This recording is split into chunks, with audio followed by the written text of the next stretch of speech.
Welcome back to Al Maktoum Airport and the Dubai Airshow. There was so much going on this year that we had to split this up into 2 videos. I'll put a link up to part 1 above. You should definitely check that out if you haven't already.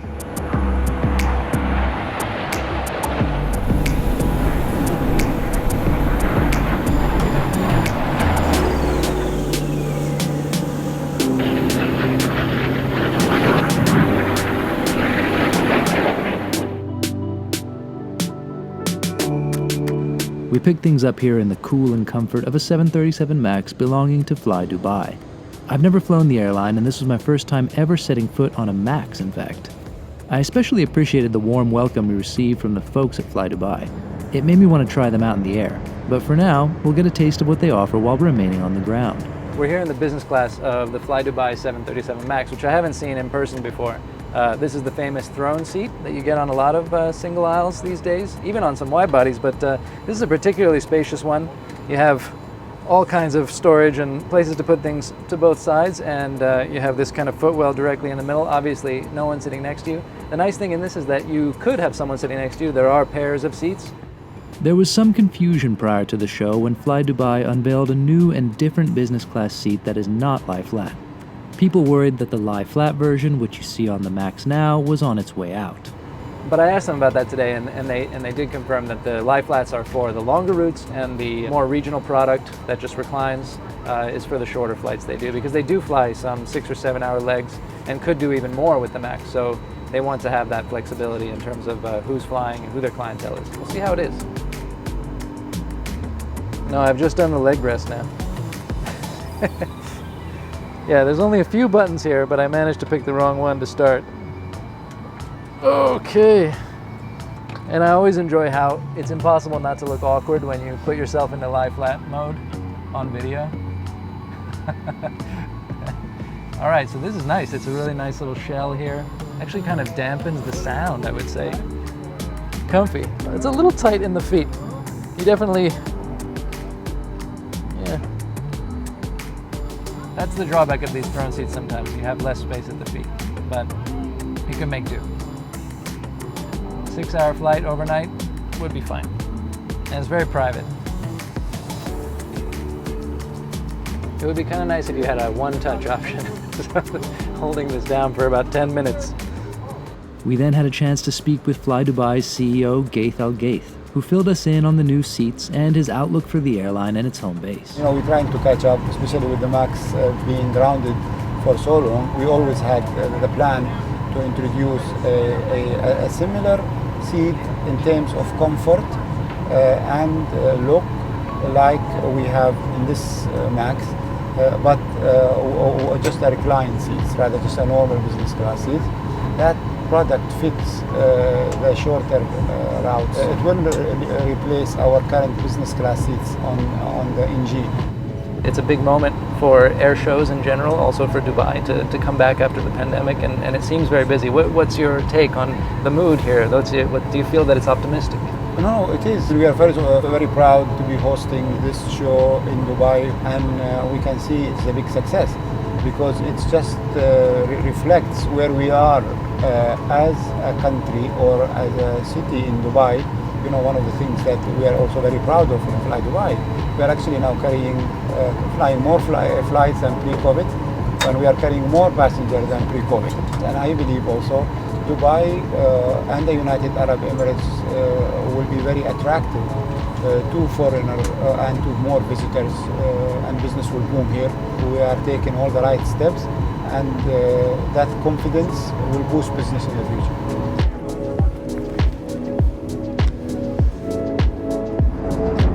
Then it was time to head on board Etihad's lovely-looking Greenliner, a 787-10 painted in this special livery, which has been used to run a handful of trial flights, testing out a range of sustainability initiatives, from eco-friendly onboard amenities to better ways of flying to minimize the footprint.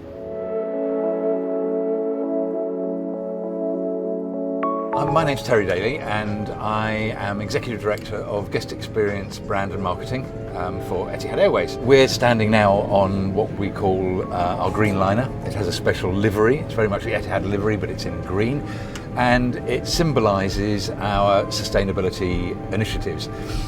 It is the flavour of the month everywhere now, but we've been doing this for a little while, and we've been using it as not only a demonstration of what may be possible in the future, but as a test bed for a variety of different other initiatives. So of course it's about the aeroplane, it's about the engines, it's about flight planning, it's about all those important things that make a big difference. However, it's also about the products on board. Through the cabin today, you can see a number of items that we used on our last sustainability flight, and we take these learnings and then see if we can put them into production for launch later on into our mainstream products. What are you looking at in terms of kind of the guest experience as we head into the coming years? What are you trying to achieve? What are passengers demanding? What's the kind of headlines there? I think we're going through an interesting path at the moment, because if we wind ourselves back to the beginning of COVID, it was like health, hygiene, and I think that will remain a focus. So I think wellness, as we call it, will remain a focus, but I think people are starting now to focus on the future and looking for that return of what was there before. And I don't think the focus is fundamentally different. People want great products, but actually they want great cabin crew and they want great ground staff, and it is the human interaction that makes all the difference, and that's where the focus goes. We then spoke with Mimo Catalano, Etihad captain and fan of Flight Radar 24, about his work leading Etihad's special sustainable flights, which included such very specific pursuits as working out optimal routes to reduce the production of contrails which trap heat. Can I ask you work for? Flight Radar 24. Ah, Yeah. I am one of your subscribers. All right, huh? thank you Old very account. much. Very nice. I use it every day. That's great. I joined Etihad in June 2005, so I'm in the airline now 16 years. I used to fly the Airbus 330 and 340. In 2011, I joined the Boeing fleet on the Boeing 777. And in 2018, I moved on the 787 Dreamliner. Do you miss your table? Yeah, yes, I miss my table, to be honest with you. I wish in the cruise I could remove this and put it aside and have a nice table. Yeah. But no, this is great as well. This is great. One of my first assignments when I joined my position was to organize the eco flight of the 23rd of October from London to Abu Dhabi. So that was challenging, I have to say, because we had to have meetings with a lot of ATCs from all over the countries that we overfly, from UK to here. We had to source the sustainable fuel. It required a lot of coordination. But at the end, I'm happy to say that the flight was a success, so all the effort was worth it.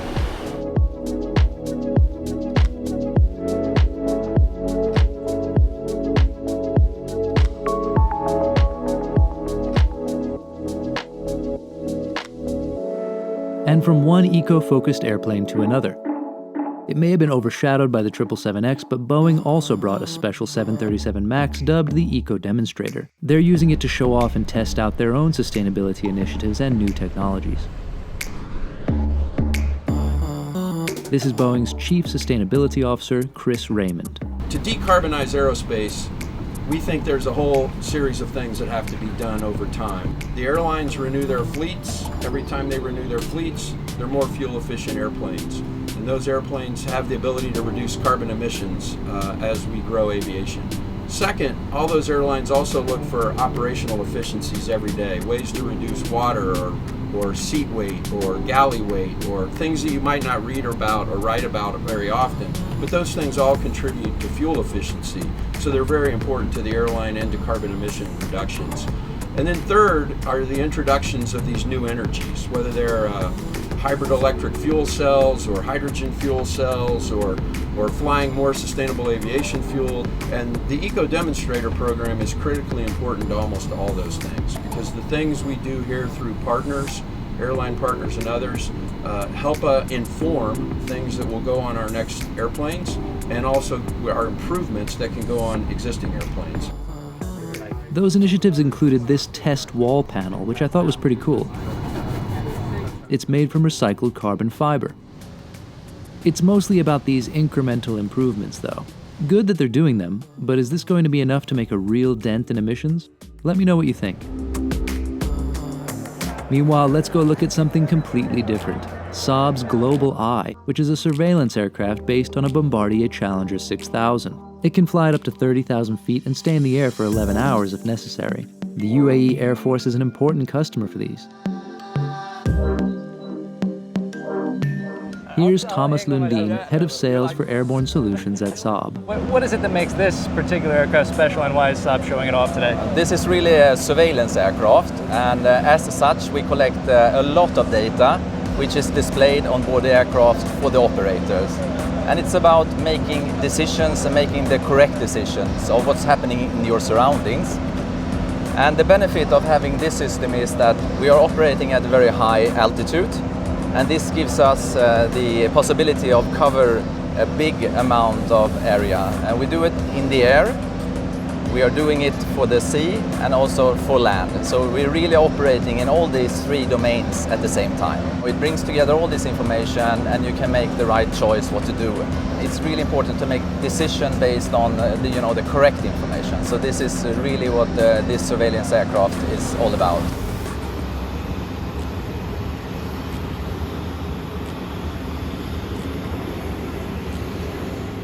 Finally, we had a chance to go on board Embraer's KC-390. This was especially fun to poke around in. We're on board Embraer's KC-390 now. It's a military transport aircraft, but it's also a lot more than that. And the key thing about it is that it's quickly adaptable. You can change missions on the fly very easily, quickly with a few people. It can do search and rescue. It can do firefighting missions. It can move 80 passengers, troops or otherwise. It can carry over 70 stretchers or 66 paratroopers. It's a very cool aircraft that has a lot to it once you get to know the specifics, a lot more than you would expect looking at it from the outside. All right, so we're in the flight deck of the KC-390 right now, and it's not the sort of flight deck you would expect to see on a big military transport plane. You think of sort of old school dials and gauges, but this is all glass. Very similar to the 787 cockpit in terms of avionics. Of course, you'll notice that it's a side stick instead of yoke. Very cool, and really huge windows.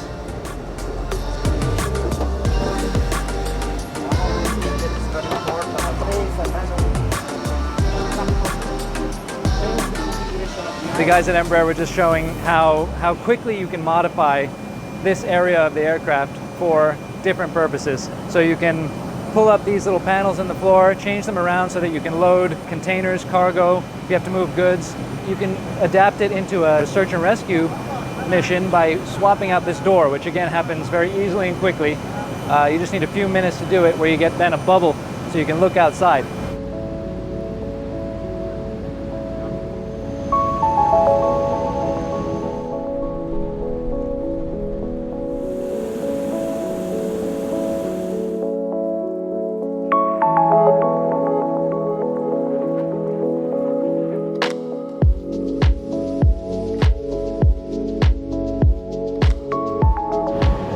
Full days at the Dubai Airshow. It's been intense, but really fascinating. We've been on board a bunch of different aircraft, both commercial and military. And that's one of the cool things about this show, is that you have that strong defense component, people in military uniforms all over the place. It's kind of a special ambiance, especially because this is the biggest aviation event that the industry has seen since the start of the pandemic. And if this is anything to go by, the number of people here, the amount going on, and the amount on display, I think we can be pretty optimistic about the state of the industry right now, or at least about people's willingness to try and get together and get things restarted on the road to recovery at least. And now, there's a super loud fighter jet taking off, which happens all afternoon here, ruining interviews and stand-ups to camera. But it's okay, because it's all part of it. And now, we've got the Dubai Magic Hour light starting. This is when it all pays off, being here. This beautiful golden light on all these gorgeous airplanes. Fantastic to have been here and to have shown you a little bit of what happened. Here's hoping the aviation industry is on a continued path to recovery, back to health, post-pandemic era. In Dubai, for Flight Radar 24, I'm Gabriel Lee.